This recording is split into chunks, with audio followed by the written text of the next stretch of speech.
When a card costs 3 mana of the same color, it tends to do something pretty powerful, because they require a significant commitment in your mana base in order to be able to cast them consistently. Cards with that kind of mana cost also tend to strongly represent a particular color's slice of the color pie. For example, when we looked at cards that cost 3 black mana, we saw a lot of cards that had you pay life to draw cards. And as we'll see in this video, for 3 green, you tend to get a huge creature for the cost, or a creature that can tap for lots of mana. In this video, we'll look at the 10 cards that cost 3 green mana that have left the biggest impact on competitive Magic. This video is sponsored by Card Kingdom. Use the links in the description to visit their store.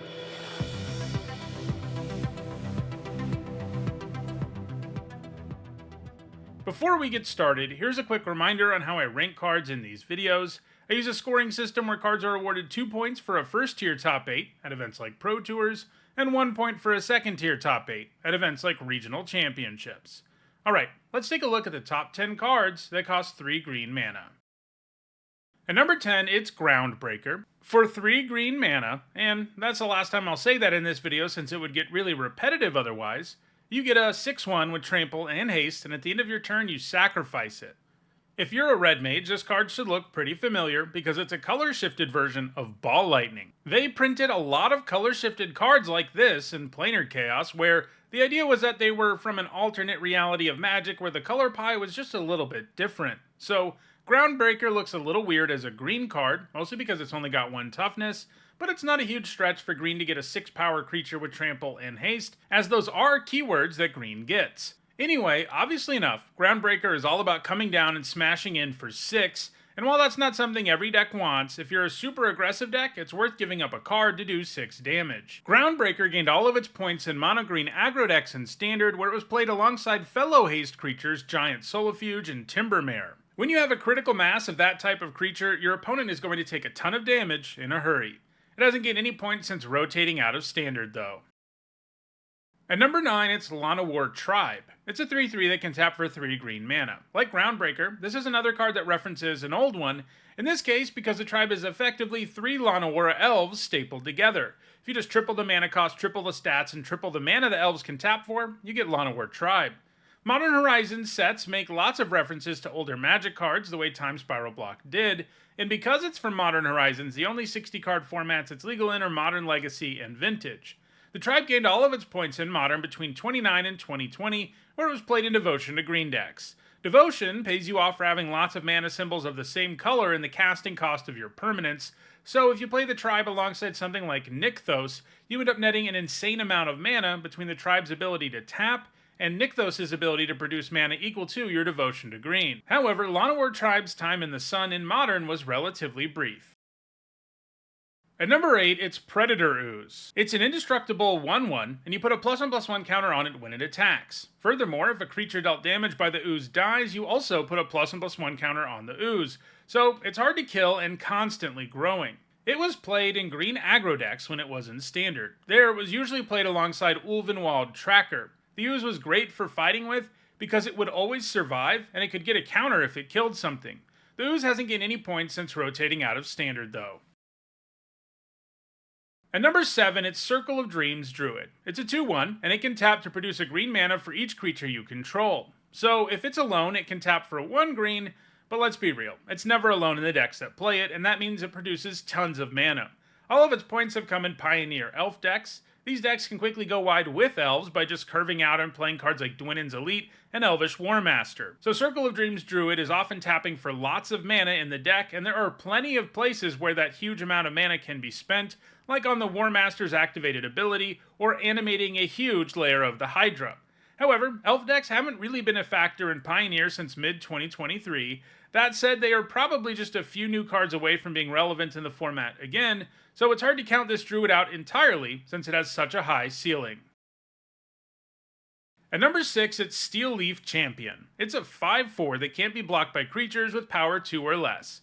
So far, we haven't really seen super above rate creatures on this list, but all but one of the remaining cards on it have massive bodies for only 3 mana, and the Champion is certainly one of those. While its ability might look a little underwhelming at first, it does mean that it's very difficult to chump block the Champion, and if you want to take it down in combat, you're going to need one pretty big creature in most cases. It was in a standard format that featured Llanowar elves, so mono green aggro decks could power out the champion on turn 2 with regularity, which was really powerful. It's also been featured in Pioneer Devotion to Green decks, but it doesn't have any top finishes since 2021. At number 5, it's Yorvo, Lord of Garenbrig. It's a 0/0 that enters the battlefield with 4 +1/+1 counters on it. Whenever another green creature enters the battlefield under your control, it gets another counter, and if that creature's power is greater than Yorvo's, it gets another counter. In other words, it starts out as a 3-mana 4/4 that will grow every single turn. It was largely played in mono-green aggro decks in both Standard and Pioneer, oftentimes alongside Steel Leaf Champion. Like the Champion, it hasn't put up a top finish since 2021. At number 4, it's Leatherback Baloth. It's a 4/5, and that's it. But that was enough, especially back when it was printed in 2010. These stats were wildly above rate, and at the time, having vanilla creatures that were way above rate was plenty powerful. As with Steel Leaf Champion several years later, Leatherback Baloth was a great creature in Standard because you could drop it on turn 2 after playing a Mana Elf on turn 1. The Baloth was once even good enough for formats with larger card pools, as it picked up a solitary top 8 in both modern and extended mono-green aggro. However, it hasn't put up any top finishes since 2014. At number 3, it's Polukranos Reborn. It has the exact same stat line as the Baloth. It's a 4/5, but it has way more upside. Not only does it come with an extra keyword in Reach, you can also transform it at sorcery speed for 6 generic and 1 white Phyrexian mana, which means you can pay 2 life or 1 white mana. Once transformed, it becomes Polukranos Engine of Ruin, basically a Hydra Wormcoil engine. It's a 6/6 with Reach and Lifelink that spits out 2 3/3 Hydra tokens when it dies, 1 with Reach and 1 with Lifelink. So, Polukranos starts out as a very imposing creature, and if the game goes long enough and you have the mana to spare, you can make it into something far scarier. Sure, your opponent can kill the Engine of Ruin, but they're going to get 3 for 1 if they do, and that makes it very hard for them to win. It hasn't seen play in Standard, but that's okay, because upon being printed, it immediately found a home in Pioneer Devotion to Green decks. Unlike the other cards we've seen that have featured in that type of deck, Polukranos is both an enabler for Nykthos and a great place to spend the mana, since you can use all that mana to transform it. It's going to continue to see play in Pioneer Devotion to Green decks going forward. At number 2, it's Archdruid's Charm. It's an instant, and like all charms, it gives you a menu of 3 effects to choose between. You can tutor up a creature or land and put it into play tapped if it's a land, or you put a +1/+1 counter on a creature you control and have it deal damage equal to its power to a creature you don't control. In other words, it can bite the other creature, or you can exile an artifact or enchantment. Modality is a powerful thing, especially when all of a card's modes are frequently very useful. An instant speed bite effect that also buffs your creature can sometimes generate a 2 for 1 by letting your creature win a combat it wouldn't have otherwise while killing something else. Even if you have an empty board or nothing to remove, the charm can always tutor up a land and ramp your mana, and notably, that tutor effect lets you grab any land, not just basics. And when you have a juicy target for the last mode, it also feels pretty great. Like Polukranos, the charm hasn't done much in Standard, but it's done a ton in Pioneer, where it sees play not only in Devotion to Green decks, which can use it as a good removal spell or a way to tutor up Nykthos, but it's also played in Lotus Field decks. This is a deck that really needs to get the field into play so that it can untap it a bunch of times and make insane amounts of mana, and the charm gives you a way to grab the powerful land, and it doesn't hurt that tapping the field a single time lets you cast the charm too. Having a card that tutors up the most important card in your deck that can also double as a creature removal spell and artifact and enchantment hate is a powerful thing. It's also seen a bit of play in modern Valakut and Devotion to Green decks. The charm is very likely to keep gaining points in the future, and it isn't out of the question that it will one day be the number 1 card on this list, but for now, that number 1 card is Old Growth Troll. It's a 4/4 trampler, and when it dies, if it was a creature, it returns to the battlefield as an aura and enchants a forest you control. That forest gains the ability to tap for 2 green mana, and you can also pay 1 generic mana and sacrifice the land to get a tapped 4/4 troll with trample.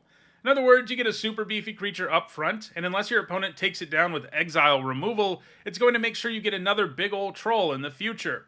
That means it gives you 2 really nice bodies with a little bit of mana ramp mixed in.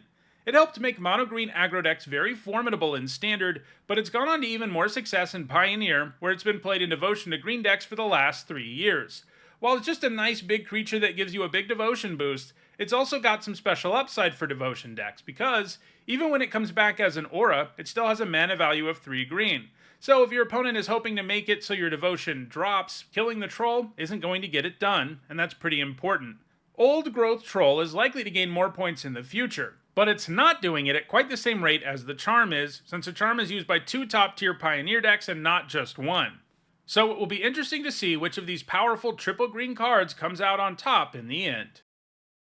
So those are the 10 best cards that cost 3 green mana. If you're looking to build a mono green deck, you might want some of these cards. If you do, check out the description, where you can find a direct Card Kingdom link for each card that appeared in the video. If you want to catch up on past MTG top 10s, including many more that look at specific mana values, you should see a playlist on your screen shortly. And if you want to stay aware of future videos, don't forget to subscribe. Thanks for watching.